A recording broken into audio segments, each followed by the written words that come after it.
Drama serial رحمت کے آنے والے ایپیسوڈ میں آپ دیکھیں گے کہ باری اور پریشا کے درمیان تعلقات مزید خراب اور پیچیدہ ہو جائیں گے۔ باری کا غصہ اور شک اس وجہ سے مزید بڑھ جائے گا کیونکہ پریشا ابھی تک ایان کی کمپنی سے استعفیٰ نہیں دے سکی ہے، جبکہ باری اصولاً اس بات کے بالکل خلاف ہے۔ پریشا جو کہ کانٹریکٹ اور قانونی بانڈ کی وجہ سے مجبور ہے، باری کے سامنے اپنی سچائی کھل کر بیان نہیں کر پا رہی، جس سے باری کو لگے گا کہ پریشا اس کے ساتھ مخلص نہیں ہے اور اپنے کیریئر یا ایان کو اس بات پر ترجیح دے رہی ہے۔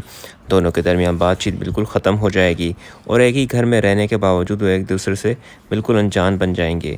آگے چل کر جب انایا اور باری کا خاندان پریشا پر مزید انگلیاں اٹھائے گا تو دونوں کا رشتہ ایک انتہائی نازک موڑ پر آ کھڑا ہوگا، لیکن اس ڈرامے کے مرکزی کردار ہونے کے ناطے امید ہے کہ آخر میں جب ایان کی بدنیتی اور کانٹریکٹ کی سچائی باری کے سامنے آ جائے گی تو اسے اپنی غلطی اور چھوٹی سوچ کا احساس ہوگا۔ باری کو جب یہ پتہ چلے گا کہ پریشا نے ہمیشہ اس کی عزت اور اپنے رشتے کا بھرم رکھا ہے تو ان کے درمیان کی خوفناک دوریاں پچھتاوے اور دوبارہ محبت میں بدل جائیں گی، لیکن اس خوشگوار انجام سے پہلے انہیں ایک بہت بڑی آزمائش سے گزرنا ہوگا۔ اس کے بعد آپ نیکسٹ سین زہیب کا اور الیزا کی ماں کا دیکھیں گے۔ زہیب بیٹھا لاؤنج میں اپنا سر پکڑے بیٹھا ہوگا تو زبیدہ بیگم اسے کہے گی کہ تم نے بالکل بھی اچھا نہیں کیا زہیب، تم پر کتنا بھروسہ کرتی تھی الیزا، تمہیں اندازہ بھی ہے وہ لڑکی جو دنیا کی ہر طاقت سے لڑ گئی، جس نے اپنے خواب اپنی خوشیاں سب تمہارے نام کر دی کیونکہ اسے لگتا تھا کہ زہیب اس کی سب سے بڑی ڈھال ہے۔ وہ کہتی تھی کہ امی، زہیب جیسا انسان دنیا میں کوئی دوسرا نہیں ہو سکتا اور تم نے اس کے بھروسے کا خون کر دیا۔ زرمشا یہاں پر بیچ میں بولنے کی کوشش کرے گی پر زبیدہ بیگم اسے خاموش کر دے گی